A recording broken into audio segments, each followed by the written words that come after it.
How you doing, guys? And let's have a little look at the muscles. Now, I know we've gone through muscular system, and we've seen all our major muscles that we're going to do during fitness instruction. But we'll have a little look in closer detail. Now, there's an awful lot more muscles on here than we need to know for the time being. So I'm just going to cut out a few as we go and just look at the ones that interest us most. Okay, so we're going to start with the upper appendicular skeleton and the musculoskeletal system. And I'm just going to spin my arm around here and let's have a little look at this muscle first. So this is the first muscle we looked in our major muscles, and it's called the biceps. Now it's called a biceps because bi meaning two and seps being heads, and its full name biceps brachii being two heads of the arm. Now if I was to click on here and just have a little look at the biceps where it attaches to on its own, what I'm going to do is I'm going to zoom in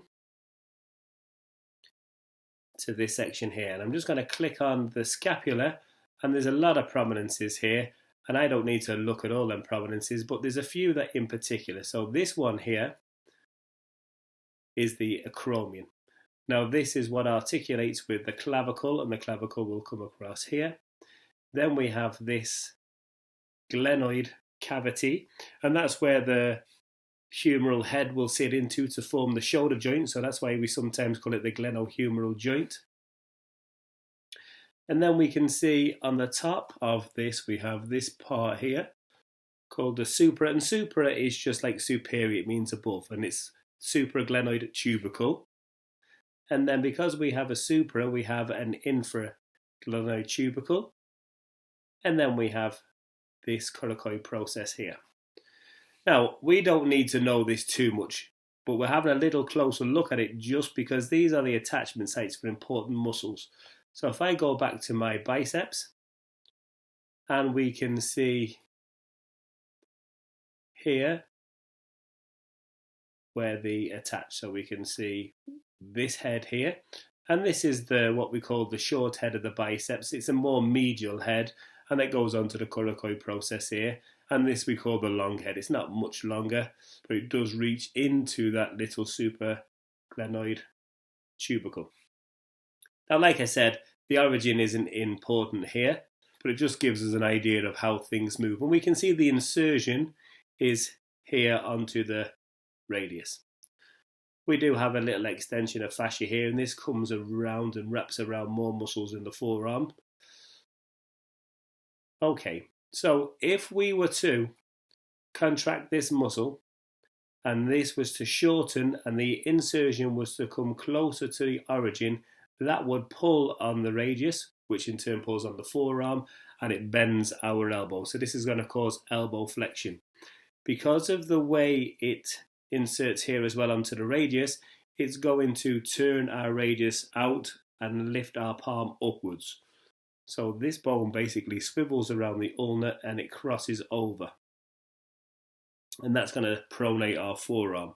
This muscle then will turn it back and go underhand and cause forearm supination.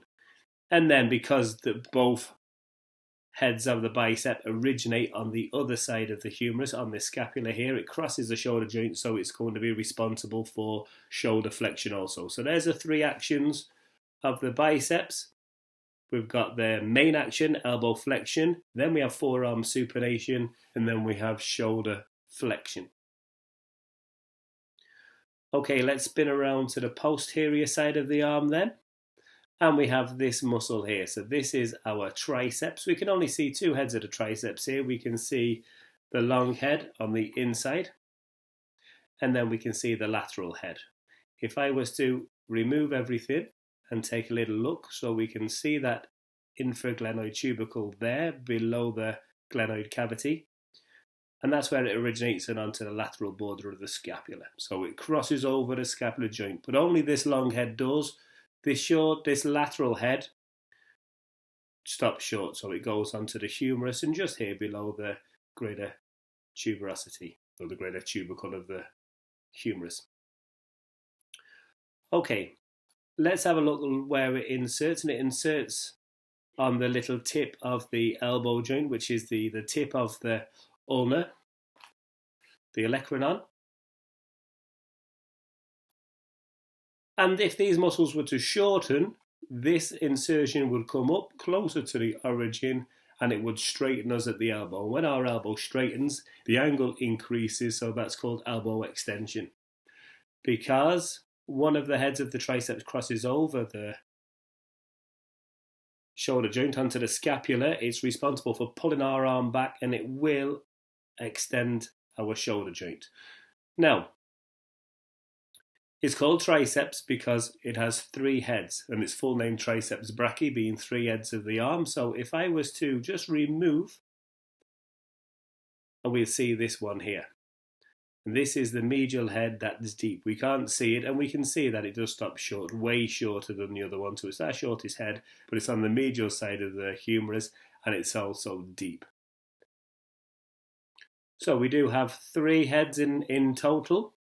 2 we can see here. One of them crosses over the shoulder joint. So our triceps brachii are responsible for its main action here at the elbow extension, and then shoulder extension at the top.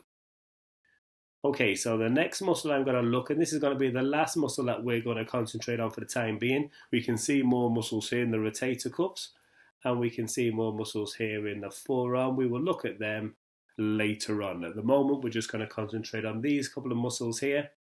And the last one I'm going to worry about on our upper appendicular skeletal, musculoskeletal system is going to be this shoulder muscle.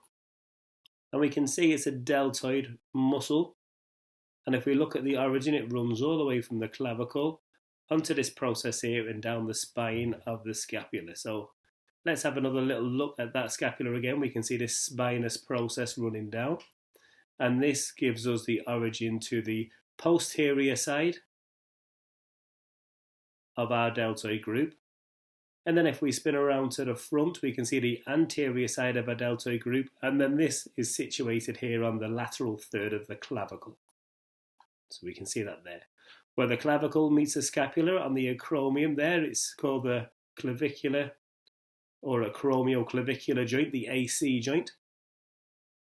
And they're the regions. So let's just take a little look at the deltoid on its own. And we have this spinous process here. So this is the deltoid spinal part, but we can call it posterior. And then in between the posterior and the anterior, we have this middle bit we call the medial deltoid, but because it's situated here on the acromion process, it's called the acromial deltoid. And then we have the anterior view here, which is on the clavicle or the lateral third of the clavicle, so we call it the clavicular part of the deltoid. Now, they all run down into this point here, and if I was to remove the deltoid altogether and just look at this, we have what we call the deltoid tuberosity. So this is a lumpy landmark where the deltoid attaches to our humerus. So if we were to look at the back, because the origin doesn't move, that's the attachment side that moves the least, it's going to be the most movement at the insertion, and this is going to pull up towards the origin, and it's going to pull our arm backwards into shoulder extension.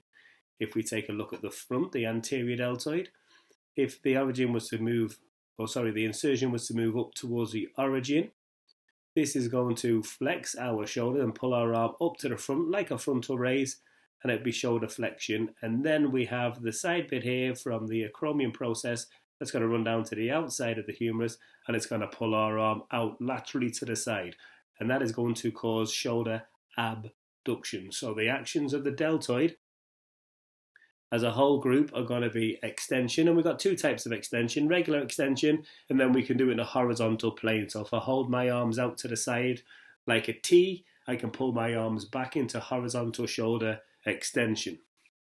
The anterior will cause the 2 flexions, so it's going to pull our arms up like regular flexion, and then if I was to hold my arm out to the side like a T, in a horizontal plane of motion, it will pull my arm forward into horizontal shoulder flexion, and then it's going to cause abduction, abduction of the shoulder. And they're the 5 actions of our deltoid group. So there we go, our upper appendicular musculoskeletal system. Thanks for listening.